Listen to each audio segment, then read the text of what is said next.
ఒకసారి ఉండు.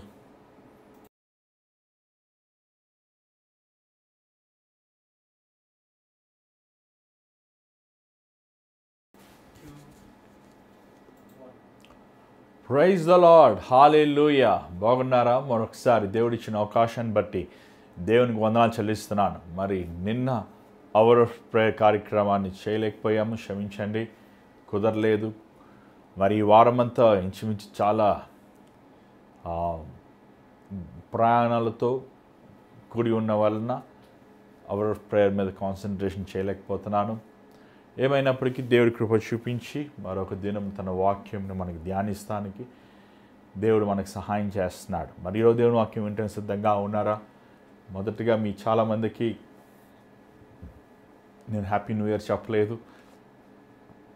చాలామంది ఫోన్స్, వాట్సాప్, వాయిస్ మెయిల్స్ పంపిస్తున్నారు.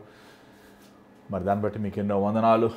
కొంచెము ఈ ప్రయాణాల వల్ల మీకు మరొకసారి జవాబిస్తానికి కొంచెం ఆలస్యమైంది, క్షమించండి. ముఖ్యంగా గమనించండి, మరి మీరు హైదరాబాద్ చుట్టుపక్కల ప్రాంతంలో ఉన్నవారైతే మీరు రండి. ఈ ఆరాధన, ఆదివారం ఆరాధన జరుగుతుంది. ఈ ఆరాధనలో మీరు పాలు పొందండి, మీరు దేవుని దీవెనలు పొందండి. మరి ఆ వివరాలు మీకు ఆ ఫ్లెక్స్లో కూడా వేస్తారు. మరి త్వరలో మీకు చూడొచ్చు. మీరు R3 బ్యాంక్వెట్ హాల్ షేక్పేట దగ్గర జరుగుతుంది. మీరు షేక్పేటలో డామినోస్ పిజ్జా షేక్పేట్ అని మీరు గూగుల్లో సెర్చ్ చేస్తే మీకు 5th ఫ్లోర్లోనే అదే కాంప్లెక్స్లోనే ఒక బ్యాంక్వెట్ హాల్లో జరుగుతుంది. మీకు అనేక వివరాలు ఇంకొన్ని మీరు స్క్రీన్ మీద కనబడుతున్న నెంబర్స్కి మీరు కాల్ చేయొచ్చు, లేకపోతే మీరు ఇన్ఫర్మేషన్స్ కోసం మీరు వాయిస్ మెయిల్ చేయొచ్చు. మరి చాలామంది మీరు అటు గమనిస్తలేదు ఏంటంటే, నేను కొన్ని ఫ్లెక్స్లో దయ్యముల ద్వారంగా విడుదల పొందటం కోసము, ఏమంటే దేవుని వాక్యం వినటం కోసం, ప్రాఫెటిక్ వర్డ్ అని కొన్ని అంశాలు పెట్టిన వెంటనే మీరు చాలామంది మీరు పెంతెకోస్తుగా మారిపోయారా అని అడుగుతున్నారు. చూడండి, జాగ్రత్త వినండి. పరిశుద్ధాత్ముడు త్రిత్వములో 3వ వ్యక్తి. అంటే పరిశుద్ధాత్ముడు 3వ వ్యక్తి అయిన మాత్రాన ఆయన చివరి వ్యక్తి కాదండి. బైబిల్లో ఇట్ ఈస్ అన్ ఆర్డర్. తండ్రి అయిన దేవుడు, కుమారుడు, పరిశుద్ధాత్ముడు, అంటే ఆయన చివరగా మనకి ప్రత్యక్షమయ్యాడు. బైబిల్లో మనం చూసినట్లయితే మన దేవుడు త్రిత్వం. Bible does not support any denomination. ఇంకొకటి, బైబిల్లో ప్రభువు చెప్పిన మాటలు, ప్రభు అంటాడు, నేను వెళ్ళి మీకు ఆదరణకర్తను పంపిస్తాను. సో ఈ డినామినేషన్స్ అనేది మనుషుడు పెట్టింది, ప్రభు పెట్టలేదు. ఒకే సంఘం, క్రీస్తు సంఘం, అంతే. సంఘం అనేది ద చర్చ్. ఆ సంఘానికి ఏ డినామినేషన్ అనేది ఈరోజు మనుషులు లేకపోతే దాన్ని కనిపెట్టిన ఆ ఫౌండర్స్ పెడుతున్నారు. నేను దేనికి మారలేదు, నేను దేనిలోని మొదటి నుంచి ఏమంటే పాలు పొందను. ఎందుకంటే దేవుడు మహాకృప బట్టి అనేక సంవత్సరాలు అనేక డినామినేషన్స్లో, చర్చెస్లో వాక్యం బోధిస్తానికి నాకు దేవుడు కృప చూపించాడండి. పెంతెకోస్టల్, బ్యాప్టిస్ట్, లూథరన్, ఏమంటే మెథడిస్ట్, ప్రెస్బిటేరియన్, హెబ్రోన్ చర్చెస్, ఇంకా ఇవాంజలికల్ చర్చెస్, ఏమంటే ఇతర దేశాల్లో, ఇతర భాషలలో, తమిళ్, తెలుగు, ఇంగ్లీష్, దేవుడు మలయాళం చర్చెస్లో దేవుడు వాక్యం ప్రకటిస్తానికి కృప చూపించాడు. సో ఒకటి నేను గమనించాను ఏంటంటే, విధేయమైన ప్రాంతాల్లో ఉన్నప్పటికీ, వ్యత్యాసమైన మనుషులైనప్పటికీ, వారు వ్యత్యాసమైన సిద్ధాంతాలు కలిగి ఉన్నప్పటికీ, మనుషుడి హృదయం ఒకటే కాబట్టి దేవుని వాక్యము కూడా ఒకటేగా ఉంటుంది. ఎందుకంటే దేవుని వాక్యం మనుషుడికి ఉన్న సమస్యల నుంచి పరిష్కారం ఇచ్చేది అని మనం చూస్తున్నాం. మరి ఈరోజు దేవుని వాక్యం మనం వినాలి, దేవుని వాక్యం మనం గైకొనాలి. దేవుని వాక్యముని మనం ఏం చేస్తుందో చూడండి. వాక్యము మనల్ని పవిత్రపరుస్తుంది. ద వాక్యంని పవిత్రపరుస్తుంది. నేను ఇక మీకు అవర్ ఆఫ్ ప్రేయర్లో నేను స్వస్థతల గురించి కానీ, ప్రవచనం కానీ, లేకపోతే మనం ఏమి అదర్ యాక్టివిటీస్ మీకు ఏం చూపిస్తలేదు. నేను జస్ట్ ద వర్డ్ ప్రీచ్ చేస్తాను. ఎందుకంటే వాక్యము నీ హృదయములోకి వెళ్ళినప్పుడు, నీ హృదయములో దాక్కున్న వాక్యము అది ఫలించి అభివృద్ధి పొందుతుంది. సో వాక్యము అన్నంటే చాలామంది ఒక తప్పైన విధం కలిగి ఉంటారంటే, it is only the printed word. No, దేవుని వాక్యము చూడండి, ఒక దేవుని సేవకుడు దేవుడు మాట్లాడుతుంటాడు. ఏమండి పరిస్థితుల్లో దేవుడు మాట్లాడుతుంది. Of course Bible is the base. దేవుని వాక్యము బైబిల్ మనం చూస్తున్నాం. కానీ దేవుని వాక్యము చాలాసార్లు పరిశుద్ధాత్ముడు ఈరోజు కూడా చాలామందితో, దేవుని సేవకులతో, దేవుని విశ్వాసుల ద్వారంగా మనతో మాట్లాడేవాడు. దేవుడు మాట్లాడేవాడు. ఏదో ఆ రోజు కొన్ని ప్రవక్తలతో మాట్లాడేసి ఆ పుస్తకం బైబిల్ చదువుకోండి అనే దేవుడు అని ప్రభు కాదు, కానీ ఈ రోజుకి మాట్లాడేవాడు. చచ్చిన దేవుడు కాదు, సజీవమైన దేవుడు. నోరుండి మాట్లాడేవాడిని, కళ్ళను చూచేవాడిని, హృదయముని గ్రహించుకునేవాడిని మన బైబిల్లో చూస్తున్నాం. సో బైబిల్ని మనం జాగ్రత్తగా చదవాలి. Of course Bible is the fundamental of Christianity. దేవుని వాక్యముతోనే మనం నడవాలి, దేవుని వాక్యంతో నిలిచి ఉండాలి. వాక్యమును చదివినప్పుడే దేవుని స్వరంను గ్రహించగలుగుతాం. వాక్యమును బ్రతికినప్పుడు, వాక్యమును మెమరీ వేసినప్పుడు వాక్యములను ద్వారంగా ఫలించగలుగుతాం. కానీ మనము చాలాసార్లు ఆ వాక్యంను అర్థం చేసుకునే విధం ఉంటుంది చూసారండి, అది చాలా ముఖ్యమైనది. మనము మన సొంత జ్ఞానముతో కాక దేవుని కృపతో మనం అర్థం చేసుకోవాలి. అది చాలా ముఖ్యము. ఎందుకంటే పరిశుద్ధాత్ముడు వివరించేవాడు వాక్యముని మనం పఠించినప్పుడు ఆ వాక్యములో ఉన్న మర్మములు మనకి బయలుపరిచేది పరిశుద్ధాత్ముడు మాత్రమే, దేవుడు మాత్రమే. సో ఈరోజు ఒక ముఖ్యమైన అంశం మీతో ఈ కొత్త సంవత్సరంలో మనం ప్రవేశించి ఉన్నాం. ఆల్మోస్ట్ ఈరోజు 11వ తేదీ అనుకుంటున్నాను. 11వ తేదీ. సో ఈరోజు మనం చూసినట్లయితే దేవుని వాక్యములో ఉన్న ముఖ్యత్వముని మనం గమనిస్తున్నాం. కానీ ఆ బైబిల్లో ఒక ఉదాహరణ మనం చూస్తున్నాం, ఒక సంఘటన మనం చూస్తున్నాం. ఆ సంఘటన ఏంటని మనం చూద్దాం. మరి దానికి ముంతాల్లో ఉంచండి, ప్రార్థన చేద్దాం. పరిశుద్ధమైన తండ్రి, దయగల ప్రభువా, మరొకసారి నాయనా ఈ అవర్ ఆఫ్ ప్రేయర్ కార్యక్రమం ద్వారంగా నీ బిడ్డలతో నువ్వు మాట్లాడు. మనుషులు వారికి గ్రహించుకునేవితో నిన్ను అర్థం చేసుకోకుండా వారి మనసులో ఉన్న సమస్తము నీ మీద కుమ్మరించి నీ మాటలు అర్థం చేసుకుని కృపను దయచి నన్ను సులువు చోట మరుగుపరచు, కృప చూపించు. యేసునామములో అడుగుచున్నాం తండ్రి, ఆమేన్. మరి ఈరోజు ఒక మాట దేవుని వాక్యం దేవుడు నా హృదయంలో పెట్టి ఉన్నాడు. మొదటి సమూయేలు, క్షమించండి, మరి ఈరోజు డేట్ 7వ తారీఖు, నేను 10వ తారీఖు అన్నాను.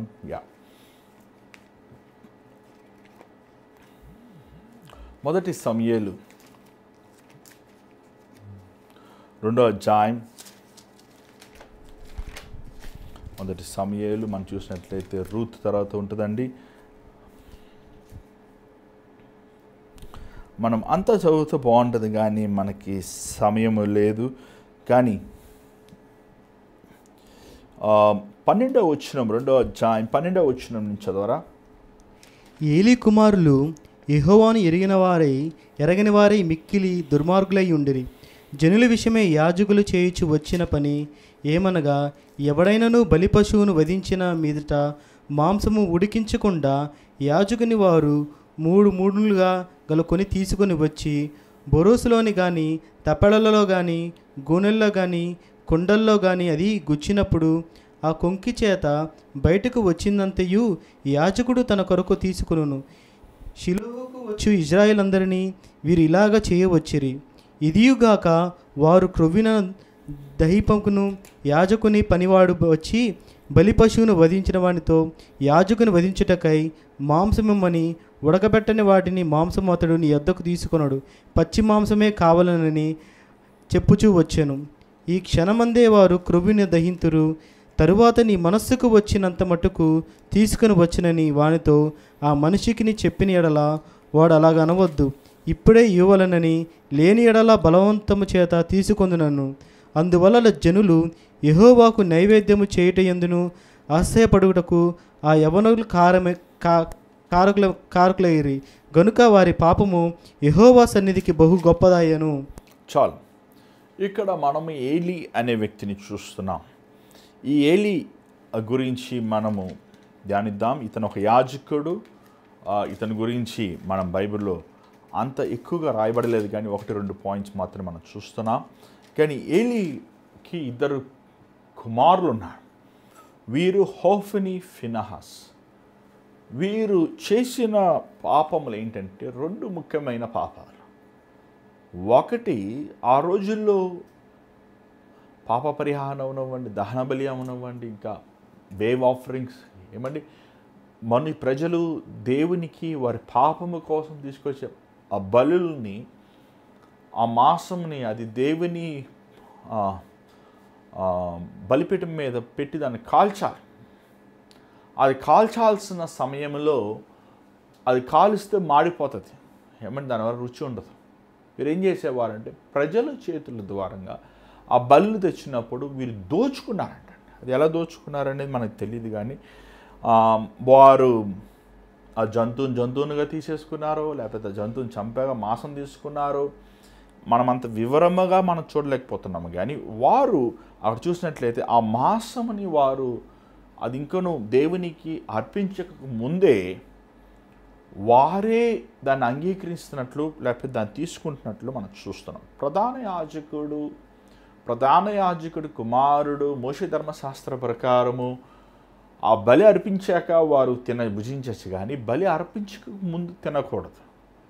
కానీ ఇక్కడ చూసినట్లయితే వీరు చేసిన దుర్మార్గం ఏంటంటే మనుషులని వారి పాప పరిహారాన్ని చేయనివ్వకుండా, దేవుని దగ్గర రాకుండా, దేవుని సన్నిధిలో దేవుని ప్రసన్నతలో వారికి ఇష్టమైనట్లు వారు ప్రవర్తిస్తున్నారంటే.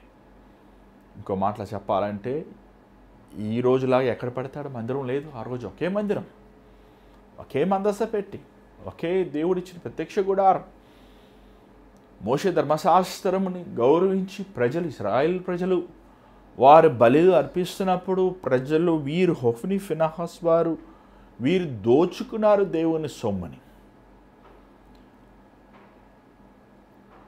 వీరు అంత మాత్రమే కాదు, వీరు యవనస్తులు అని రాయబడి ఉంది, చరిత్ర సెలవిస్తుంది. వీరు ఒక 35-40 వరకు. This is a process, continuous process.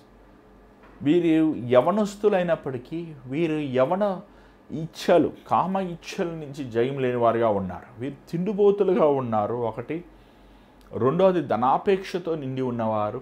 మూడవది వీరికి వ్యభిచారము అనే గుణం అనేది మనం చూస్తున్నాం. ఏమని, ఎందుకంటే అక్కడ చూసినట్లయితే ఆ మాట మనం చూస్తున్నాం. చూడండి 22వ వచనం చదవండి ఒకసారి.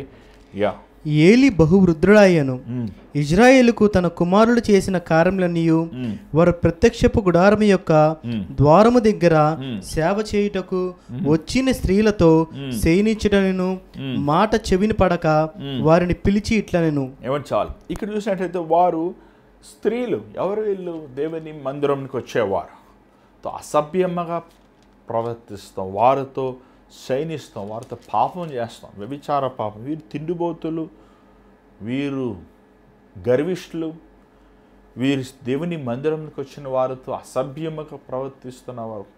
ఎంత భయంకరమైన వారండి.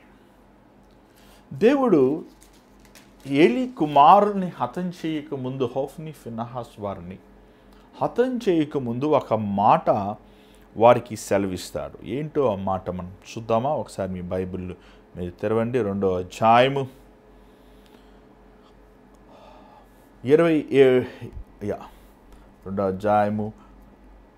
26 వచ్చిన చదవండి ఒకసారి.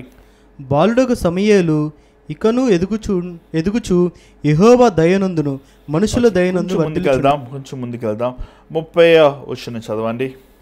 నీ ఇంటివారును నీ పితృని ఇంటివారును నా సన్నిధి యాజకత్వము జరిగించదరని యెహోవా ఆజ్ఞించునను, ఇప్పుడు అది నా మనస్సుకు కేవలం ప్రతికూలమాయనని ఇజ్రాయేలు దేవుడైన యెహోవా సెలవిచ్చుచున్నాడు.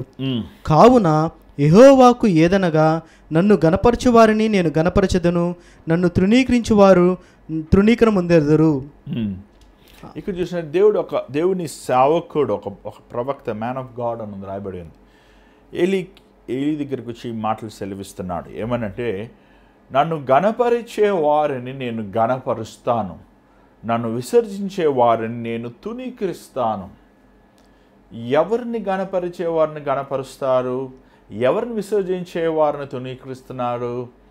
దేవునిని గణపరిచేవారు, దేవునిని ప్రేమించేవారు, దేవుడు అంటే విలువగా చూసేవారు, దేవుడంటే దేవునిని చులకనగా కాక దేవునిని విలువగా ఎంచువారు. అంటే దేవుని మనం ఎలాగ విలువ ఎంచుతాం? దేవుని ఆజ్ఞలు మనం చూస్తున్నాం. దేని రూపమును చేసుకుని నువ్వు దానికి సాగిలపడవద్దు. ఏమండి? విశ్రాంతి దినమును పరిశుద్ధముగా ఆచరించాలి. నీ తల్లిదండ్రులని సన్మానం చేయాలి. వ్యభిచారించకూడదు. అబద్ధం సాక్ష్యం చెప్పకూడదు. నీ దేవుడిని యెహోవాని నీ పూర్ణమైన హృదయంతో, నీ పూర్ణమైన ఆత్మతో, నీ పూర్ణమైన శక్తితో నువ్వు ప్రేమించాలి. ఈ మాటలు, ఈ ఆజ్ఞలు ప్రభువు మనకిచ్చి ఉన్నాడు. నేను పరిశుద్ధుని కాబట్టి మీరు పరిశుద్ధులుగా ఉండండి. ఈ ఆజ్ఞలు మనం చూస్తున్నాం. దేవుణ్ణి గణపరుస్తామంటే ఓఫ్నీ, ఫినాహస్ వారు ఏం చేస్తున్నారు? వీరు యాజకులు కుమారుడు యాజకులు. మందిరమునికి వచ్చి మనుషులు పాపముల కోసం విజ్ఞాపన చేయాల్సిన మానేసి, మనుషులు పాపముల్ని పరిహారం చేస్తూ, లేకపోతే వారు పాపములు పరిహారం చేయకుండా వీరు వారితో అసభ్యముగా ప్రవర్తిస్తాం. భయంకరమైన పాపం. దేవుడు వీరికి ఎంతో గొప్ప శ్లాఘ్యతనిచ్చాడు. దేవునికి నరుడికి మధ్య వ్యక్తి యేసుక్రీస్తే. కానీ పాత నిబంధనలో ఒక యాజకుడు మనుషుడు పాపముల కోసము దేవుని పక్షాన రోధిస్తాం అనేది మనం చూస్తున్నాం. మెల్కీషెదెక్ ఏమండి? అని ప్రధాన యాజకుడు యేసుప్రభువే. ఇక్కడ కానీ వీరు దేవునిని గణపరిచిన వారుగా లేరు. వారు చేసే పని ఏంటి? యాజకతనం. చేసే పని ఏంటి? దేవుని సన్నిధిలో ఎల్ల సమయం నిలబడేవారు. వారు చేసే కార్యం ఏంటి? దేవుడంటే ఏమంటే ప్రేమతో, గౌరవంతో నిలబడి మనుష్యులని హెచ్చరిస్తూ, సరిదిద్దుతూ వారిని సరైన మార్గం నడిపించాల్సిన వారు. వారికి సరైన ప్రవక్తన వీరు జీవించి వారికి ఒక మార్గదర్శిగా ఉండాల్సిన వారు. కానీ హోఫ్నీ, ఫినాహస్ వారు దేవుని ఆజ్ఞలని విసర్జించారు. దేవుడంటే చులకనగా ఎంచారు. చూడండి, మనుషుడు ఒక స్థితి వచ్చాక, వారు ఆశీర్వదించబడ్డాక, వారు దీవించబడ్డాక దేవుడు వారికి చులకనైపోతారండి. దేవుని సేవకులు వాళ్ళకి లోకువైపోతారు. దేవుడు అంటే వారికి ఏమంటే తమాష చేస్తుంటారు. దేవుడంటే అలాంటి వారిని దేవుని కార్యములంటే దేవుడంటే అపాసిస్తారు. దేవుడంటే ప్రేమ లేని వారుగా ఉంటారు. దేవుడంటే పాపములో కొనసాగుతూ దేవా నువ్వు నాకంటే ఇష్టం అంటుంటారండి. రాత జీవితం జీవిస్తూ ప్రభు ద్వారా ఆశ్చర్యపడిచినట్లు నటిస్తుంటారు. గణపరుస్తాము. దేవుడు నీ పై రూపమును చూసి గణపరిచేవాడు కాదు. చాలామంది అండి వారు పైకి భక్తుల్లాగా నటన చేస్తుంటారు. కానీ దేవుని ఆత్మతో నింపబడిన సేవకుడికి తెలిసిపోద్దండి వారు నటన చేస్తున్నారా లేకపోతే వారు దేవుణ్ణి మోసం చేస్తున్నారా.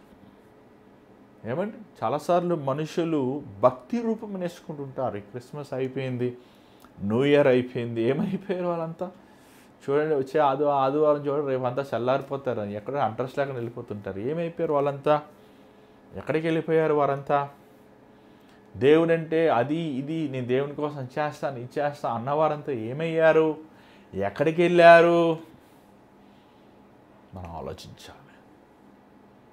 నన్ను గణపరిచేవారిని నేను గణపరుస్తాను. That simple it is. నువ్వు దేవుని ఆజ్ఞల ప్రకారం, కట్టడల ప్రకారం నువ్వు ఇచ్చే విషయంలో అయితే కొంతమంది దేవునికి ఇవ్వరండి. వారు రావు, వాళ్ళ చేతులు రావు డబ్బులు ఇస్తానికి దేవుడికి. ఖచ్చితంగా నీకు డబ్బులు రావు. దేవుని కోసం ఏదైనా చేయాలంటే ఏం చేస్తారు? అసలు లెక్కలు వేసుకుంటారు. వాళ్ళ కోసం చేసే లెక్కలు వేసుకో. దేవుడు కూడా లెక్కలు వేసాడు నీ జీవితం గురించి. నీకు ఇచ్చి నీకు ఎంత ఇచ్చావు, నువ్వు ఎంత ఇచ్చావు, ఎంత నీకు ఇచ్చాడని లెక్కలు వేసావు. నీ జీవితం ఎలా ఉంటుందో ఆలోచించు. ఆదివారం దినము దేవుని రోజు అది. ఆదివారం ఉద్యోగాలు చేసేవాళ్ళు, ఆదివారం ఎగ్జామ్లు రాసేవారు, ఆదివారము కొట్లకి వెళ్ళేవారు, ఆదివారము ఏమండి ఊర్లకి వెళ్ళేవాళ్ళు బాగుపడరు. ఏమండి, నీ దేవుడిని యెహోవాని నీ పూర్ణమైన హృదయముతో, నీ పూర్ణమైన ఆత్మతో, నీ పూర్ణమైన శక్తితో ప్రేమించు. నువ్వు దేవుణ్ణి విసర్జిస్తామంటే అది నీ మాటల ద్వారంగా నువ్వు విసర్జించలేదేమో కానీ నీ ప్రవక్తల ద్వారా నువ్వు విసర్జిస్తున్నావయ్యా. అందుకే ఇన్ని సంవత్సరాలు అయిపోయింది. మన జీవితంలో మనము అనేకమైన పోగొట్టుకుంటున్నాం. అనేకమైన దీవెనలు, అనేకమైన ఆశీర్వాదాలు, అనేకమైన కేవలం ఎందుకంటే మనం దేవుని వాక్యమును చదవం, మోకాల ప్రార్థన మనలో ఉండదు, ప్రభు అంటే భయభక్తులు ఉండదు. అపవాది ద్వారంగా మనం అనేక సార్లు మనం అపవాది ద్వారా శోధించబడుతున్నప్పటికీ అపవాది వెనకాలే వెళ్తుంటాం. అపవాది కార్యాలే మనం ప్రేమిస్తున్నాం. మరలా దేవుడు నన్ను ఎందుకు గణపరచలేదు, దేవుడు వాగ్దానం ఇచ్చాడు కదా, ఎందుకు నన్ను నెరవేర్చలేదు? ఏలీ కుమారులు హోఫ్నీ ఫినహాస్ వారు దేవుణ్ణి గణపరచలేదు కాబట్టి ఏం జరిగిందో చూడండి. 31వ వచనం చదవండి. ఆలకించుము, రాగల దినముల్లో నీ బలమును నీ పితృని ఇంటి బలమును నేను తక్కువ చేతును, నీ ఇంటి ముసలివాడు ఒక్కడునూ లేకపోవును. చాలు. ఇక్కడ ఒక ముఖ్యమైన మాట మనం చూస్తున్నాం. యోబు గ్రంథంలో మాట చూస్తున్నాం. అధికమైన దుష్కార్యం చేయవద్దు, నీ కాలము రాకముందు నువ్వు ఏల మరణించితివి. నువ్వు దేవునిని గణపరచకపోతే నీకు ఇచ్చిన శరీరము, నీకు ఇచ్చిన సమయము, నీకు ఇచ్చిన ఆయుష్, నీకు ఇచ్చిన ఆరోగ్యం దేవుడు దాన్ని తక్కువ చేస్తున్నాడు. రెడ్యూస్ అయిపోద్ది. మనం ఎవరో చెప్తున్నారు, అయ్యా మా కుటుంబంలో ఎవరు 50 సంవత్సరాలు దాటింది లేదయ్యా, 50 సంవత్సరాల్లో చచ్చిపోతారు ఎవరైనా సరే. ఇంత భయంకరం. 50 సంవత్సరాలు అయ్యా. మా తాతలు కానీ, మా ముత్తాతలు కానీ, మా రక్త సంబంధులు కానీ ఎవరైనా సరే ఒకళ్ళు చెప్తున్నారు, అయ్యా మా కుటుంబంలో పురుషుడు ఉండడయ్యా, పెళ్ళి చేసుకున్నాక పిల్లలు పుట్టాక 10 సంవత్సరంలో ఆ పురుషుడు చచ్చిపోతాడు. విధవరాలు ఎక్కడ చూసిన విధవరాలు ఉంటారు. ఇంత శాపం. ఎందుకు ఈ శాపం? ఎందుకు ఈ కీడు? కొంతమంది అంటుంటారు, అయ్యా మేము ఏ పని చేసినా మాకు కలిసి రాదు, పోయిన సంవత్సరం అంతా చేసాము, మిలిగింది ఏంటయ్యా అంటే అప్పులే. ఎందుకు నీకు ఈ శాపం? నువ్వు కష్టపడుతున్నావు, నువ్వు ప్రయాసపడుతున్నావు. ఒకళ్ళు అన్నారు, అయ్యా పోయిన సంవత్సరం నాకు 2 లక్షల రూపాయలు హాస్పిటల్కే కట్టామయ్యా. ఏమండి, 2 లక్షల రూపాయలు దేవుడికి ఇస్తే ఎందుకు అంటారు. హాస్పిటల్కి అంటే పర్వాలేదు, ప్రాణం ఉంటే సరిపోద్ది అంటారు. చూడండి, మనం దేవుడిని మనం గణపరిచేవారని మనల్ని దేవుడు గణపరుస్తాడు. నువ్వు సత్యం మాట్లాడేటప్పుడు నువ్వు దేవుణ్ణి గణపరుస్తున్నావు. నువ్వు యథార్థముగా జీవించినప్పుడు నువ్వు దేవుణ్ణి గణపరుస్తున్నావు. నువ్వు దేవుని వాక్యమును పఠిస్తూ ఆయన అడుగుజాడలు నడుస్తున్నప్పుడు తగ్గించుకుని విధేయుడిగా నువ్వు నడుస్తున్నప్పుడు దేవుణ్ణి గణపరుస్తావు. పరిశుద్ధంగా జీవిస్తున్నప్పుడు నువ్వు దేవుణ్ణి గణపరుస్తావు. పవిత్రముగా నువ్వు దేవుని నువ్వు గణపరుస్తున్నావయ్యా. దేవుడు మన పట్ల కృప చూపిస్తున్నాడు. ఎంత కృప అంటే చెప్పలేనంత కృప, ఎంత సహాయం అంటే చెప్పలేనంత సహాయం. కానీ మనం చాలాసార్లు అనుకుంటాం, ఇది మన కష్టాజితం కదా, మనం సంపాదించుకుంటున్నాము కదా, మనము మన తలాంతులు వాడుకొని మనది కదా అంటుంటాం. దేవుడే అలాగ లెక్కలు వేసుకుంటే నీకు ఇవ్వబడిన ఆయుష్, నీకు ఇవ్వబడిన సమయము, నీకు ఇవ్వబడిన తరుణము, నీకు ఇవ్వబడిన సమస్తము దేవుడు అలా లెక్కలు వేసుకుంటే ఏమవుతుంది? ఆలోచించాలి ఒకసారి, మనం గమనించాలి. దేవుని బిడ్డలుగా దేవుని వాక్యములో మనం చదువుతున్నామండి. నన్ను గణపరిచేవారు నేను గణపరుస్తాను, నన్ను విసర్జించేవారే నేను విసర్జిస్తాను. దేవుడు అక్కడ చూసినట్లయితే, బైబిల్లో మనం చూసినట్లయితే ఏమండి, వారి ఆయుష్ని దేవుడు తక్కువ చేస్తున్నాడు. వారి ఆయుష్ని దేవుడు తక్కువ చేస్తున్నాడు. అక్కడ సూచన ఇస్తున్నాడు. ఒక సూచన, ఆ సూచన ఏంటంటే హోఫ్నీ ఫినహాస్ వారిద్దరూ ఒకే దినమున మరణిస్తారు. ఇంకొక సూచన కూడా ఇస్తున్నాడు, నేను నా విశ్వాసం నమ్మకమైన యాజకుని నేను లేపుతాను, నా హృదయానుసారమైన లేపుతాను. ఈ మాటలు మనం 34, 35లో మనం చూస్తున్నాం. అది ఎవరో కాదు, అది సమూయేలు. 3వ అధ్యాయం మనం చూసినట్లయితే సమూయేలుతో దేవుడు మాట్లాడుతున్నట్లు మనం చూస్తున్నాం. 3వ అధ్యాయంలో మనం చూడగలుగుతున్న సమూయేలు బాలుడితో ప్రభు సంభాషిస్తున్నాడు. జరగబోయే కార్యాలు, జరుగుతున్న కార్యాలు సమస్తమని బయలుపరిచాడు. 3:19 వచనంలో మనం చూసినట్లయితే దేవుడు సమూయేలు తోడుండగా సమూయేలు పలికిన ప్రతి మాట ఏది నెరవేరకుండా పోలేదు. దాని తర్వాత మనం చూడొచ్చు హోఫ్ని ఫినెహాస్ వారు మరణిస్తాం. వారు అనుకున్నారు మందస పెట్టిని తీసుకువెళ్తే మేము సాధిస్తాం కదా విజయం. కానీ ఫిలిస్తీన్ల చేతిలో వారు ఓడిపోతాం. వారి జీవితంలో అంతా విఫలం చదువుతాం మనం చూస్తున్నాం. ఈ కొత్త సంవత్సరంలో మనం ఒకటి నేర్చుకోవాలి. దేవునిని గణపరిచేవారంగా, దేవునిని గౌరవించేవారంగా, దేవుని యందు మనము భయభక్తులతో జీవించేవారముగా నేర్చుకోవాలి. దేవునికి ఇష్టములేనివి, దేవునికి ఆయాసకరమైనవి, దేవునికి బాధకరమైనవి మనము చేయకూడదు. అలాంటివి మనం నివసించకూడదు. అలాంటి వాటిని మనం చూడకూడదు. కొత్త సంవత్సరంలో ప్రతిరోజు నువ్వు నీ జీవితం ద్వారంగా, నీ మాటల ద్వారంగా, నీ ప్రవక్తన ద్వారంగా నువ్వు ప్రభువుని గణపరుస్తున్నావా లేదని నేను పరీక్షించుకో. దయచేసి స్థలంలో ఉంచండి, ప్రార్థన చేద్దాం. పరిశుద్ధుడా, దైవం కలిగిన తండ్రిదే ప్రభువా, నన్ను గణపరిచేవారిని నేను గణపరుస్తాను, నన్ను విసర్జించేవారిని నేను విసర్జిస్తానన్నావు తండ్రి. ఈరోజునైనా ఎంతోమంది మేము నిన్ను విసర్జించేవారుగా ఉన్నాం, నిన్ను త్రోసివేసేవారంగా ఉన్నాం. నీ విషయముల్లోనైనా మేము నైనా నిర్లక్ష్యపరులుగా ఉన్నాం. మమ్మల్ని క్షమించు నాయన. ఈ కొత్త సంవత్సరం మమ్మల్ని జ్ఞాపకం చేసుకో, మమ్మల్ని దీవించు, ఆశీర్వదించు. నీ ఉద్దేశముల ప్రకారం మమ్మల్ని స్థిరపరచమని యేసు నామములో అడుగుచున్నాం తండ్రి, ఆమేన్.